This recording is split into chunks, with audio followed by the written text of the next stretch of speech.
Dan nggak lama berselang, mulai Faiz ini juga dengar ada yang ngetuk dari belakang. Nah, di belakang ini ada satu kaca jendela dan terlihat sekali ada ketukan, dan ketukan ini seperti ketukan dari koin atau cincin yang diketukan ke kaca, jadi bunyinya tek tek tek. Lah otomatis Faiz ini langsung noleh. Ternyata begitu Faiz ini noleh, Faiz itu benar-benar kaget karena ternyata buyutnya itu bangun. Buyutnya yang sudah dalam keadaan di pocong itu bangun dan langsung menghadap ke arah Faiz. Faiz ini masih bingung, dia langsung menuju ke arah pinggir-pinggir jalan itu, dilihat ada orang yang lagi tambal ban. Faiz langsung menghampiri tukang tambal ban itu dan ada dua orang lainnya. Dia bilang, Pak, jenazah buyut saya ini hidup lagi, Pak.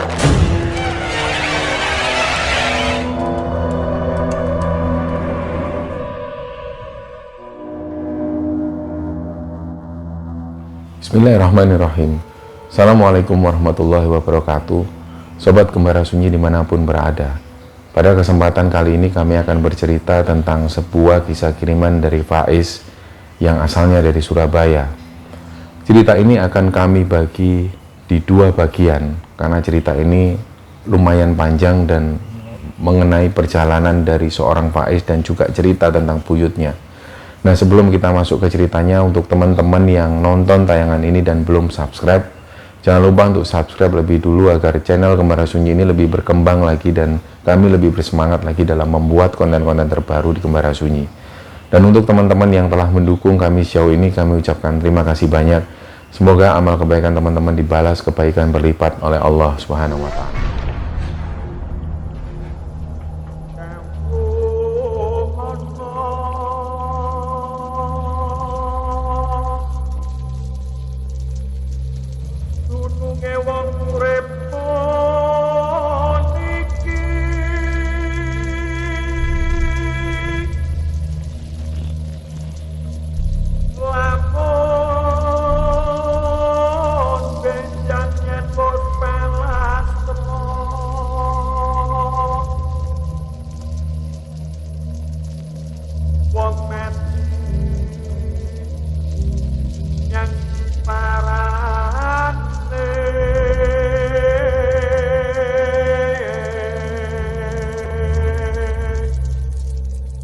Untuk cerita kali ini dikirim oleh sobat Gembara yang namanya Faiz. Jadi Faiz ini tinggal di kota Surabaya dan dia cerita bahwa pada masa kecil itu Faiz ini tinggal bersama ibu dan juga satu orang buyutnya. Nah, buyut ini adalah nenek dari ibunya Faiz. Jadi ada nenek dan ada buyut. Nah, pada waktu itu nenek dan kakeknya Faiz ini sudah lama meninggal. Jadi yang tinggal di sana hanya seorang buyut perempuan yang masih hidup di usia sekitar 93 tahun. Nah, selain dengan ibunya, Faiz ini juga tinggal dengan satu orang adiknya yang masih kecil dan waktu itu masih sekolah di kelas 2 SD. Nah, hari-hari pun berlalu ketika Faiz tinggal di rumah itu bersama buyutnya. Faiz ini merasa bahwa dia dekat sekali dengan buyutnya. Jadi sekali waktu buyutnya ini manggil, "Le, Merini." Dia masuk ke kamar. Karena pada waktu itu di setiap kamar ini nggak pernah ada pintu. Jadi hanya dibatasi oleh tirai. Jadi sesekali orang yang dari luar itu bisa melihat ke arah dalam. Jadi begitu Faiz masuk ke kamar buyutnya itu, dia selalu dikasih uang.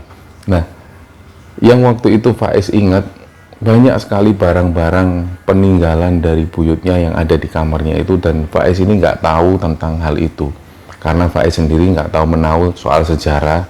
Ditambah pada saat itu Faiz ini masih duduk di bangku kelas 1 SMA. Nah, berjalannya waktu sekitar kelas 3 SMA, Faiz ini mulai mengenal barang-barang yang haram. Jadi dia mulai minum minuman keras dan bergaul dengan teman-temannya yang tergolong anak-anak nakal. Jadi kehidupan Faiz pada saat itu setiap malam minggu selalu trek-trekan, dia balapan motor dan pulang dalam keadaan mabuk. Nah pada saat itu ketika Faiz ini pulang dalam keadaan mabuk, di sekitar jam 1:30 dini hari, tiba-tiba Faiz ini dipanggil oleh buyutnya. Sekondile, dari mana? Faiz ini pun langsung nggak menanggapi kata-kata dari buyutnya itu. Dia pun langsung masuk ke kamar, dan keesokan harinya ternyata Faiz menuju ke kamar buyutnya. Dia coba tanya. Nah karena buyutnya ini sudah mengalami masalah pendengaran, jadi dia harus agak teriak-teriak. Dia tanya, kemarin ngapain kok manggil aku mbah jam 1:30 itu? Nah si buyutnya ini cuman diem, karena pada saat itu buyutnya merasa dia ini nggak manggil si Faiz. Lah terus siapa yang ada perempuan tua yang dia manggil Faiz di sekitar jam 1:30 dini hari? Nah akhirnya Faiz coba berpikir positif, mungkin pada saat itu si buyutnya ini ngelindur atau mengalami satu halusinasi. Karena gimana pun juga Faiz ini tahu bahwa buyutnya ini sering kali ngomong sendiri di dalam kamar. Kadang-kadang juga ketika mandi di dalam kamar mandi, karena setiap mandi ini selalu ibunya Faiz yang mandikan. Nah ketika ibunya Faiz ini ambil sesuatu dan buyutnya ini masih ada di dalam kamar mandi, buyutnya itu selalu mandi dengan gayung dan sambil ngomong sendiri, kadang juga nyanyi-nyanyi sendiri. Nah pada waktu itu Faiz ini berpikir mungkin buyutnya ini sudah lama kehilangan teman-temannya, kehilangan suaminya, bahkan kehilangan anaknya. Jadi Faiz merasa bahwa buyutnya ini mungkin kesepian, jadi dia coba bicara sendiri, mungkin nostalgia dengan masa lalu. Nah hari-hari pun berlalu sampai kemudian Faiz ini kuliah, dan pada saat itu Faiz ini duduk di semester 2. Nah ketika Faiz ini duduk di semester 2, buyutnya ini mengalami sakit. Nah sakitnya pada saat itu semakin parah, dan ketika dibawa ke dokter, dokter selalu bilang bahwa ini sakit tua. Jadi ketika didiagnosa oleh pihak rumah sakit, ternyata buyutnya ini nggak mengalami sakit yang parah, jadi hanya sakit tua. Ya sakitnya orang tua seperti ini, jadi istirahat, dirawat di rumah aja nggak apa-apa. Akhirnya selama buyutnya ini sakit, buyutnya selalu dirawat di rumah, dan ibunya Faiz inilah yang merawat setiap harinya. Ternyata hari demi hari buyutnya ini semakin menurun kesehatannya. Beliau hanya bisa tiduran di atas kasur, dan semua aktivitasnya ada di dalam kamar. Misalnya kencing, buang air besar, bahkan mandi hanya cuma diseko, kata orang Jawa. Jadi dibasuh dengan kain lap basah, dan ibunya selalu menggantikan popok setiap hari. Nah hari-hari selalu berjalan sampai sekitar 2 bulan berjalan, buyutnya ini masih sakit dan nggak bisa lagi ngomong seperti sebelum-sebelumnya. Nah ada satu kejadian waktu itu ketika Faiz ini pulang dari rumah dan lagi-lagi dalam keadaan mabuk. Dia langsung masuk ke kamar dan dia tidur. Nah di dalam tidurnya itu dia ini bermimpi ketemu dengan orang-orang yang sama sekali nggak dia kenal. Jadi yang pertama kali dilihat oleh Faiz, dia ketemu dengan satu orang laki-laki. Yang laki-laki ini usianya sekitar 50 tahunan. Beliau itu pakai ikat kepala dan nggak pakai baju. Dia cuman pakai sarung, dan sarungnya itu terlihat lusuh sekali. Beliau datang dan menghampiri Faiz. Nah waktu itu si orang ini langsung tiba-tiba ngajak salaman Faiz. Faiz pun ngasih salam. Jadi begitu mereka ini berjabat tangan, tiba-tiba satu orang ini megang tangannya Faiz, dan si bapak-bapak ini megang jari-jarinya Faiz, dan satu persatu jarinya ini seperti ditekuk sampai mengeluarkan bunyi tak tak. Nah pada waktu itu Faiz ini ngerasa kesakitan. Aduh, loh pak, aku diapain pak? Nah orang ini, si bapak-bapak tua ini tetap megang tangannya Faiz, dan satu persatu jarinya ini ditekuk tak sampai kelima-limanya itu seperti patah. Nah pada saat itu Faiz ini merasa tangan di sebelah kirinya itu benar-benar nggak bisa digerakkan, terutama jari-jarinya. Nah setelah itu dia ngelihat ke arah sosok bapak-bapak ini. Sosok bapak-bapak ini kelihatan marah sekali dan langsung pergi meninggalkan Faiz. Nah Setelah kejadian mimpi yang terlihat nyata itu, Faiz ini pun kebangun, dan begitu bangun ternyata di atas itu, begitu dia bangun ini suasana ini gelap. Lah, dia itu ngerasa aneh loh, ini aku ada di mana? Dan ada bau yang benar-benar bau seperti bau kencing, bau kotoran dan lain sebagainya. Begitu Faiz ini noleh ke arah kanan, dia itu ngelihat ada sandal buyutnya. Nah, karena dia ini baru bangun, dia coba berpikir, ini aku di mana? Kok begitu bangun-bangun dia tidur di lantai dan melihat ada sandal buyutnya. Nah, semakin diperhatikan, loh ini kan kamar buyutku. Nah, ternyata Faiz ini tidur persis di bawah ranjang buyutnya. Nah, padahal ketika dia tidur pertama kali malam itu, dia tidur di kamar. Nah, begitu bangun dia ini ada di kolong kamar tidur, di kolong kasur persis di bawah buyutnya yang lagi sakit itu. Dan benar-benar bau kencing, bau kotoran dan macam-macam. Dia pun langsung merambat, dia lihat ternyata benar di atas persis ini buyutnya yang lagi sakit. Nah, pertanyaan ini kok bisa tidur di bawah ranjang buyutnya? Padahal semalam itu dia ini tidur di dalam kamar. Dia pun langsung bilang ke ibunya Faiz. Dia bilang ke ibunya, ini kok aku tadi malam itu kok tiba-tiba tidur di bawah kasurnya buyut, Bu. Gimana ceritanya? Nah, pada saat itu ibunya Faiz cuman bilang, ya mungkin kamu ngelindur, Li. Biasanya orang yang ngelindur itu nggak sadar dia bisa jalan-jalan dan mungkin kamu langsung masuk ke kamarnya buyut. Nah, akhirnya Faiz ini pun mandi. Dia masih ingat betul bau-bauan yang ada di kamar buyutnya itu. Jadi selama buyutnya ini sakit, Faiz sama sekali nggak pernah masuk ke kamar buyutnya.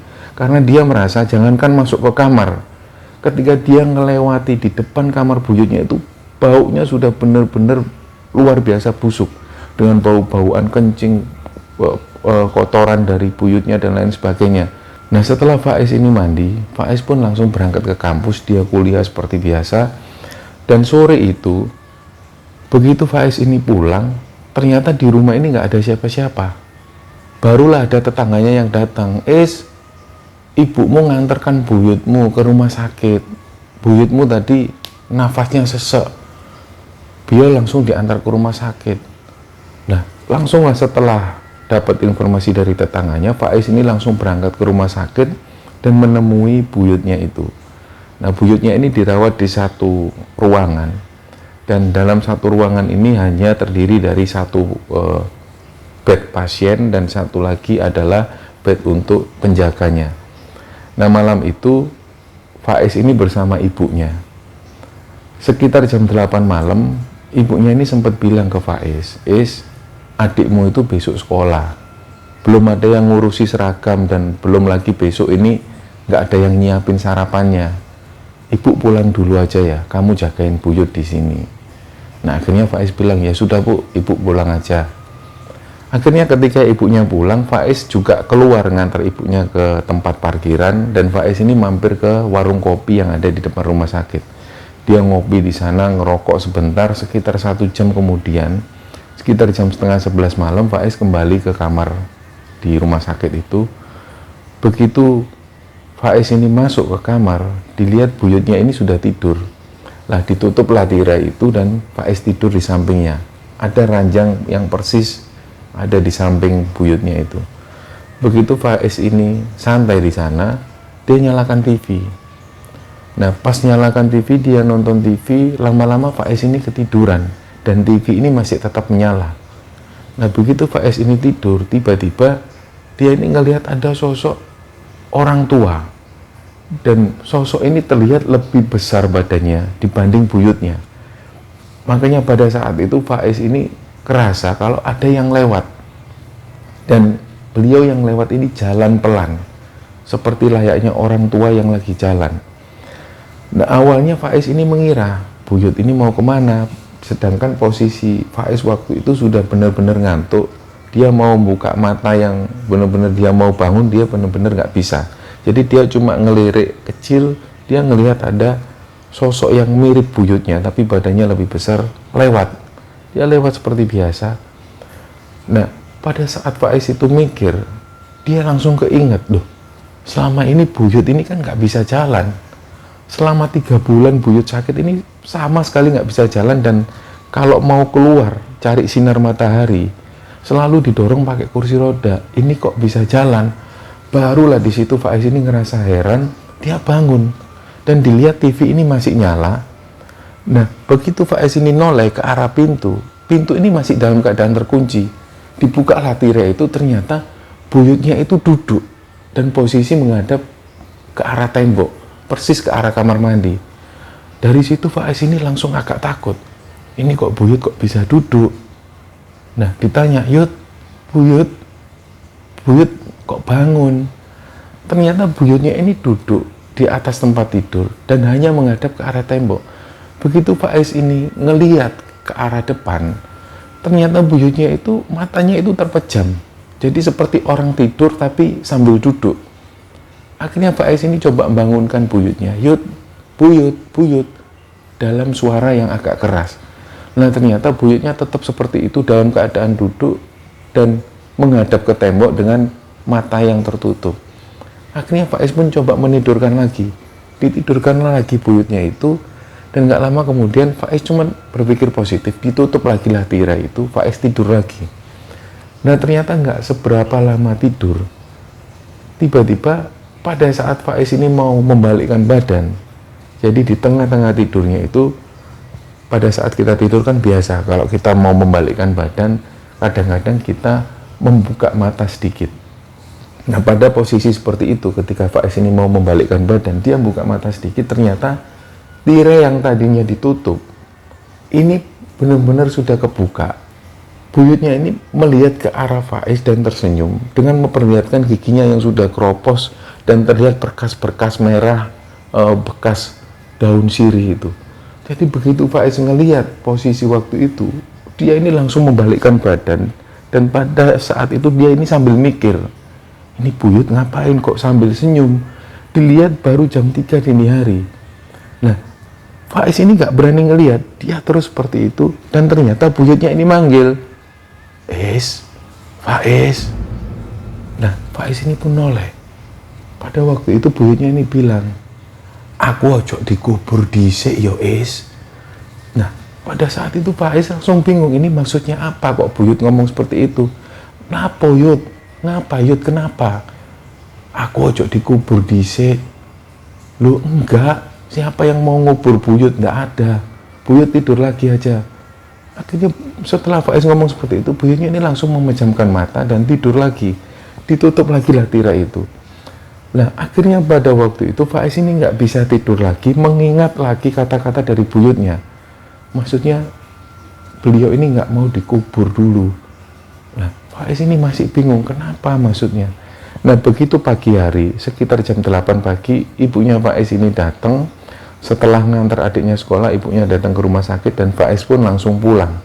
Dia siap-siap, mandi dan lain sebagainya, langsung menuju ke kampus. Ternyata siang hari itu dapat kabar dari ibunya bahwa buyutnya ini meninggal. Langsunglah Faiz siang itu menuju ke rumah sakit, dia langsung ngurus semuanya.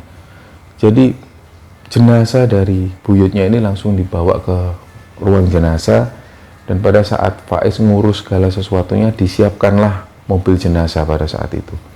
Ternyata setelah semua urusan diselesaikan, Faiz pun langsung menghampiri ibunya. Mereka berdua ini nunggu. Di ruang tunggu mereka nunggu hampir 1 jam lebih. Ternyata belum dapat kabar kalau buyutnya ini mau diantar.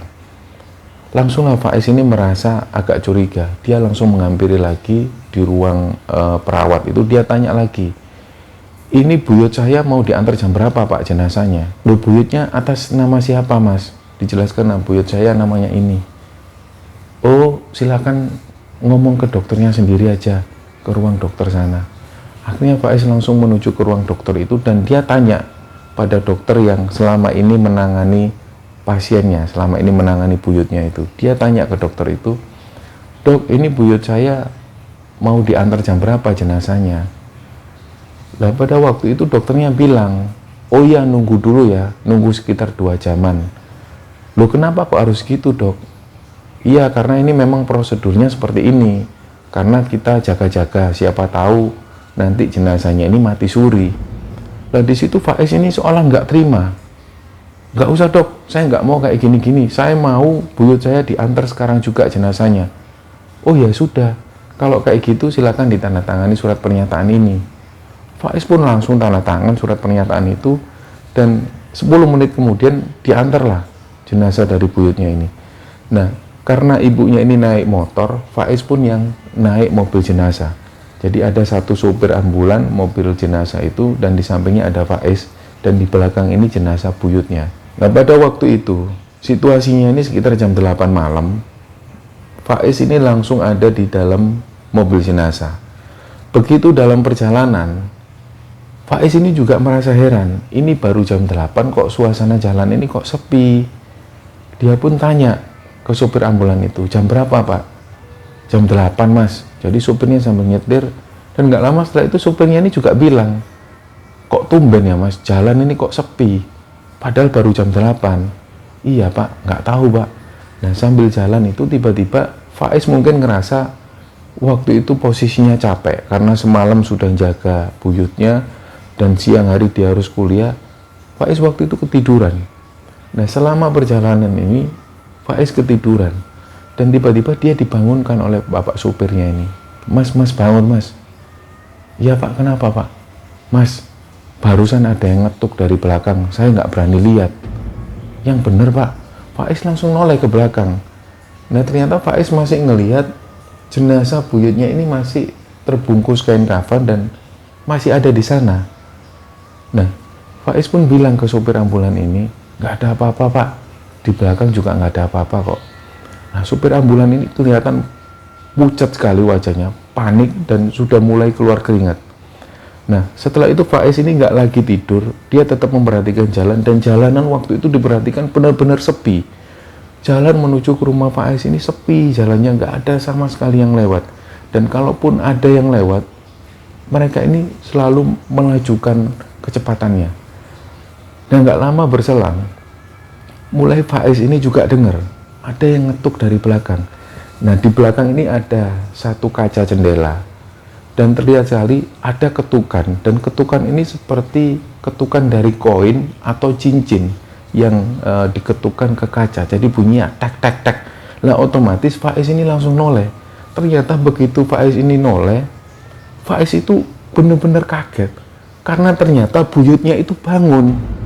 Buyutnya yang sudah dalam keadaan dipocong itu bangun dan langsung menghadap ke arah Faiz. Nah karena Faiz ini takut dan sopir ambulan ini tiba-tiba menghentikan laju mobilnya, sopir ambulan ini lari karena tahu benar-benar jenazah yang tadinya ini sudah meninggal tiba-tiba hidup lagi. Nah karena Faiz melihat sopir ambulan ini juga lari, Faiz pun lari. Dia lari, benar-benar lari berhamburan, dan dilihat waktu itu sopir ambulan ini lari ke arah sana. Faiz ini masih bingung, dia langsung menuju ke arah pinggir-pinggir jalan itu, dilihat ada orang yang lagi tambal ban. Faiz langsung menghampiri tukang tambal ban itu, dan ada 2 orang lainnya. Dia bilang, Pak, jenazah buyut saya ini hidup lagi pak. Loh yang bener mas. Lah orang-orang yang di sana ini juga heran. Di mana mas? Itu pak mobil jenazahnya pak. Jadi terlihat dari arah kejauhan mobil jenazah ini berhenti di pinggir jalan dan dalam keadaan pintu yang masih kebuka. Lah sopirnya di mana? Sopirnya lari ke arah sana pak. Ya sudah, ayo ke sana bareng-bareng. Jadi 3 orang ini langsung berjalan menuju ke mobil jenazah itu, diikuti oleh Faiz. Sementara sopir mobil jenazah ini masih kelihatan dari kejauhan. Dipanggil lah oleh tukang tambal ban ini, Pak, sini Pak. Nah mungkin karena sopir jenazah ini ngelihat banyak orang, akhirnya sopir jenazah ini pun melintasi jalan dan langsung mendekati arah orang-orang itu. Jadi mereka bareng-bareng ngelihat, begitu pintu dibuka, ternyata benar buyutnya ini duduk. Dan pocong ini sudah dibuka, jadi kelihatan kepalanya dan rambut terurai. Nah satu orang ini pun tanya, Mbah, jenengan ini lapo nang kene mbah? Akhirnya buyutnya Faiz ini bilang, aku ojo dikubur dhisik, aku iki sik urip. Nah setelah mendengar penjelasan dari buyutnya itu, langsung si tukang tambal ban ini bilang ke Faiz, Mas, buyutnya sampean ini mati suri, sudah segera dibawa pulang aja. Akhirnya mendengar penjelasan itu, supir jenazah ini pun langsung naik mobil dan masih takut waktu itu. Dia ngelihat ke arah belakang karena ngelihat pocong ini sudah dilepas, kain kafan sudah dilepas, dan buyutnya ini duduk di sana. Begitu sampai di rumah, orang-orang yang sudah nunggu, orang-orang peziarah ini yang sudah menunggu di situ, langsung ketakutan karena ngelihat buyutnya ini sudah dibopong oleh Faiz dan dibopong oleh sopir jenazah itu. Nah, semua orang yang di sana ini berhamburan, hanya ada beberapa, termasuk keluarga dari Faiz, yang nunggu di sana. Nah, begitu sampai di rumah, barulah ditanya oleh ibunya, kenapa kok bisa seperti ini? Nah, keesokan harinya barulah Faiz ini dapat cerita dari ibunya, bahwa buyutnya ini cerita ketika ditanya oleh ibunya, Yud, kenapa kok bisa kayak gini nih, kenapa? Buyutnya pun cerita. Jadi ketika divonis meninggal, buyutnya Faiz ini cerita bahwa beliau itu ada di satu padang yang luas sekali, dan dia melihat banyak sekali perbukitan-perbukitan, dan waktu itu dia melihat anaknya yang sudah meninggal, dia juga melihat suaminya yang sudah meninggal. Dia diajak jalan. Begitu diajak jalan, lama-kelamaan buyutnya ini bilang ke semua orang yang ada di sana, aku kok pegel, awakku pegel kabeh, aku gak usah melok ae. Jadi dia merasa dia capek dan dia gak mau melanjutkan perjalanan. Dan waktu itu semua orang yang ada di sana cuman bilang, ya wis, nek memang gak melok, ya wis mulio. Kalau memang gak mau ikut ya sudah, kamu pulang aja lagi. Lah, waktu itu buyutnya ini ngelihat semua orang yang sudah meninggal itu, dia pergi dan kemudian menjauh, menghilang. Dari situlah buyutnya ini pulang lagi, dan begitu pulang, dia merasa sudah ada di dalam mobil jenazah. Nah, itulah kejadian yang diceritakan dari buyutnya ke ibunya Faiz, dan ibunya Faiz ini cerita ke Faiz. Nah, setelah kejadian itu, buyutnya ini kembali seperti orang normal. Beliau bisa jalan seperti biasanya, ngambil minum, dan kadang-kadang juga keluar, beri makanan. Nah, dari keadaan itu, Faiz ini menilai, buyutku kok benar-benar sehat seperti biasa, nggak seperti sakit pada waktu itu. Nah, kejadian itu pun berlalu sampai beberapa bulan kemudian, si buyut ini nggak lagi mengalami sakit yang berkepanjangan. Dan ada satu kejadian, Faiz ini dipanggil waktu itu. Mrene le. Begitu Faiz masuk ke kamar, buyutnya ini buka satu peti besar. Yang selama ini Faiz tahu bahwa peti ini difungsikan untuk meja. Jadi ada peti besar yang terbuat dari kayu jati dan ditutup dengan taplak. Di atas ini ditempatkan barang-barang seperti tempat untuk nginang, dan banyak sekali benda-benda yang ada di atas peti itu. Jadi selama ini Faiz nggak tahu apa isi peti itu. Nah, begitu si buyut ini buka peti itu, ternyata banyak sekali benda-benda seperti keris dan tombak, dan banyak sekali benda-benda pusaka yang disimpan oleh buyutnya ini. Disitulah buyutnya ini cerita, iki tinggalane balanangmu. Lah, barang-barang iki arep melok kowe is. Barang-barang iki seneng ambek kowe. Nah, Faiz ini juga heran dengan pernyataan dari buyutnya, karena selama ini Faiz nggak tahu kok ada barang kayak gini di kamar buyut. Yang selama ini Faiz ini benar-benar nggak tahu. Dan yang kedua, Faiz ini nggak paham tentang keris, tombak, dan benda-benda pusaka lainnya, dia nggak paham. Tapi menurut buyutnya, benda-benda ini pingin dipelihara oleh Faiz. Nah, malam itu Faiz ini nggak menanggapi pernyataan dari buyutnya, dia cuma bilang, ya wis mbah, kapan-kapan ae tak ramute. Kalau sekarang jangan, aku nggak mau, aku banyak tugas-tugas kuliah. Nah, setelah buyutnya ini ngomong seperti itu, hari-hari pun berlalu. Dan sekitar 2 bulan kemudian, ternyata buyutnya ini meninggal tanpa sakit dan tanpa apapun, padahal malam hari itu masih bercanda dengan tetangga-tetangga di luar rumah, masih bercanda dengan ibunya. Tiba-tiba setelah subuh hari, buyutnya ini meninggal. Nah, karena pernah kejadian buyutnya ini pernah mati suri, ditunggulah dari pagi hari sampai siang sampai sore, dan sampai jam 9 malam barulah warga kampung sepakat untuk memakamkan buyutnya ini. Langsunglah semua warga membopong jenazah dari buyutnya Faiz ini menuju ke pemakaman. Nah, singkat cerita, Faiz pun langsung masuk ke liang lahat. Dia menerima jenazah dari atas. Jenazah buyutnya ini diangkat ke bawah, dan begitu diturunkan, setelah semua papan-papan ini dipasang, Faiz ngelihat ke arah atas. Ternyata dia melihat pemandangan yang belum pernah dilihat sebelumnya. Banyak sekali orang-orang yang berpakaian seperti pakaian kerajaan masa lalu. Beliau ini pakai tombak, dan semua itu melingkari liang lahat dan melihat ke arah bawah. Dari situlah Faiz berpikir, ini buyutku ini siapa? Kok tiba-tiba di atas yang tadinya warga kampung, tiba-tiba begitu Faiz ngelihat, berubah jadi seperti pengawal-pengawal kerajaan. Dan mereka semua ini memandang ke arah bawah. Nah, cerita ini masih berlanjut. Kita lanjutkan di part kedua selanjutnya. Terima kasih untuk teman-teman yang nonton tayangan ini. Wassalamualaikum warahmatullahi wabarakatuh.